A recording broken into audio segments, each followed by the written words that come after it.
Welcome to Gloria channel. ഞാനിപ്പോൾ കിടന്നുറങ്ങുമായിരുന്നു. Just ഒന്ന് കിടന്നുറങ്ങിയതാണ്. അപ്പോൾ എന്നെ റീനിയും സീമിയും ഒക്കെ കൂടി വിളിച്ചിട്ടുണ്ട്. അവരെന്തോ ഒരു സർപ്രൈസ് ഉണ്ടാക്കിയിട്ടുണ്ട്. എന്താണെന്ന് അറിയത്തില്ല, എന്തോ ഉണ്ടാക്കിയെന്ന് പറഞ്ഞു, എനിക്കറിയത്തില്ല.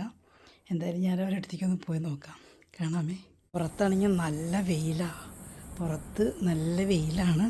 അപ്പോൾ ഞാൻ അവരുടെ അടുത്തേക്ക് പോവാണ്. ഇനി അവിടെ അടുത്ത് പോയിട്ട് കാണാം. ഇത്തിരി ദൂരമുണ്ട്, 2 മിനിറ്റ് നേരം നടക്കണം. നല്ല വെയിലാണ്. സ്ഥലം കണ്ട, ഇവിടെ ആൾക്കാർ വൈകുന്നേരം വന്നിരുന്ന് ഭക്ഷണം കഴിക്കുന്ന ഏരിയ കേട്ടോ.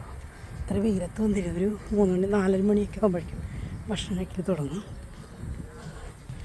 ഇതിവിടുത്തെ ഒരു മിനി സൂപ്പർ മാർക്കറ്റാണേ.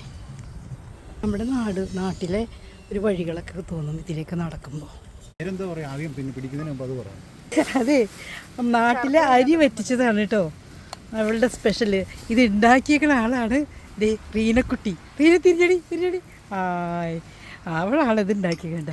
അപ്പം ഞങ്ങൾ ഇത് കഴിക്കട്ടെ. ഇത് കഴിച്ചിട്ട് ബാക്കി പറയാം. ഓക്കെ, ഞാനൊന്ന് ടേസ്റ്റ് ചെയ്യട്ടെ.